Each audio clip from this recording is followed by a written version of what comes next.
Sheila, what's your story? So Sheila says, well, my dad works at a hatchery, and he took some eggs, and he put them all in a basket.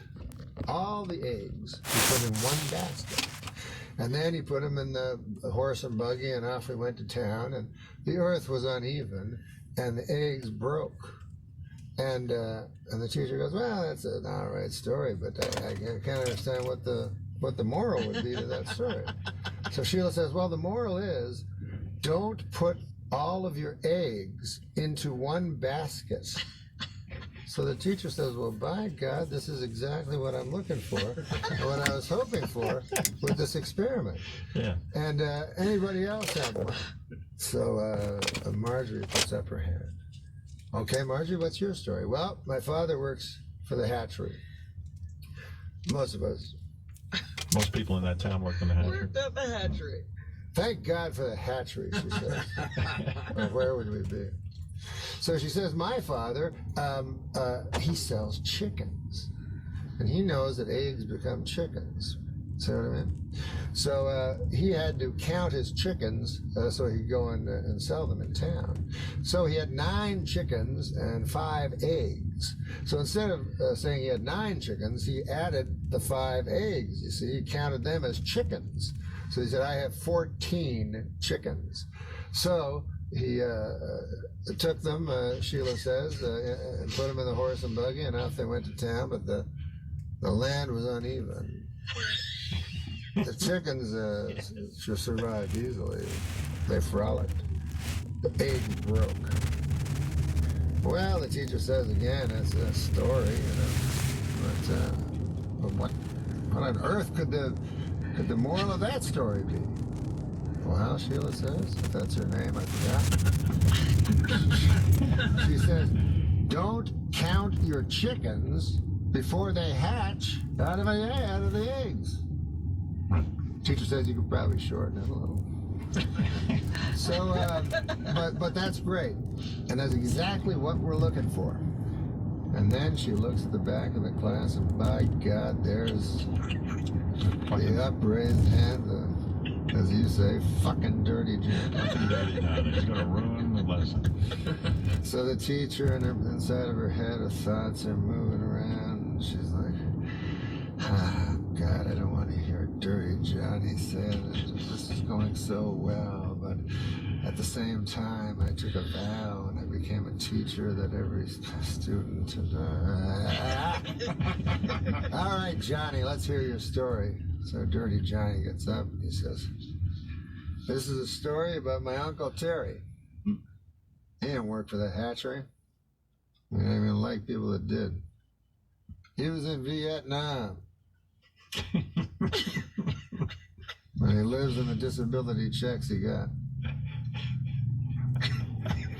Uncle Terry was not a popular man, not even among those he worked with. And I suppose we've all heard of people who've deserted from their battalion. But I don't know if you've ever heard of a battalion deserting a man. That's what they did with Uncle Terry. One day, Uncle Terry awoke in the middle of Da Nang, and everybody was gone.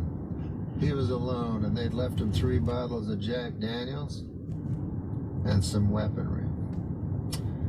So, Uncle Terry got up, says Dirty Johnny, and he downed the bottle of Jack Daniels in 2 slugs. And he threw it down and smashed it into the jungle.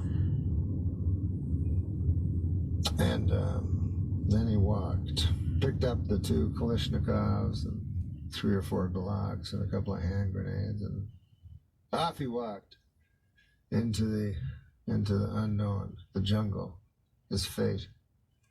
Came upon a village, and from the village came people. Now, were they Charlie, or were they the people that Terry was sent to protect from Charlie? Uncle Terry didn't know. But he knew he had to do something, so he took another swig from the bottle, and he let loose. took that Kalashnikov and he let it sway like a farmer would a scythe.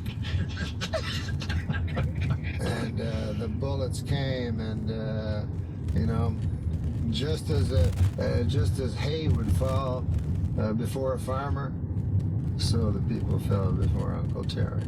The men, the women, and by God, even the children. And finally, Uncle Terry stood alone in the mud, and the blood, and the guts. Only at himself. He took a long swig, and his hand brushed against his pants, and he felt wetness. And then he felt shame because he realized he had urinated himself in fear. And then, upon closer inspection, he realized it was not urine. It's ejaculate.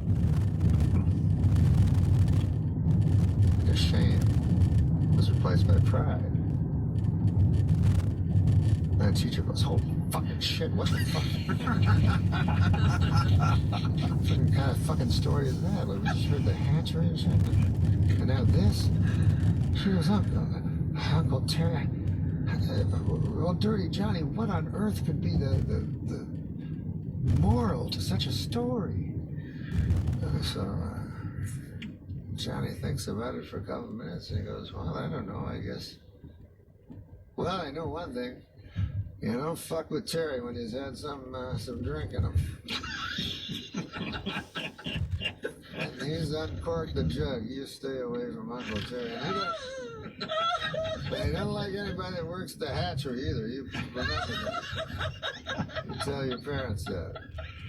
Wow. So that's just a lighten things What? up. Your dad told you that? Your dad was a great storyteller. That's my dad's story. You taught us to laugh again, Norm. Thank you. Look at that. Ejaculated right in his pants, huh? Yeah. Loved killing. The thrill of The it. thrill of killing. The thrill of it. Well, who knows? Who knows? Who knows what it was? Who knows what would happen if you were put in that situation? Thank you for that story, Norm. I mean, we always talk about going back and, if you could only go back in time and kill Hitler. You know what I Right, mean? yeah. But what a horror it would be to go back in time, meet Hitler, and get hypnotized by him. Like him. And then become one of the guys. It gets even worse. They say he was a very powerful speaker. You didn't know, all of a sudden you're killing it. They say he was a powerful speaker. Then on YouTube, he's like, "You're like, what the fucking Christ? Don't vote for him. Vote for anyone else." The fat guy beside him. They make fun of Hillary Clinton when she raises her voice. Hitler was screaming at the people, my right? God. Screaming, spitting, it was crazy. Yeah, yeah. And they're like, "Whoa, what a silver-tongued devil." See exclusive video from that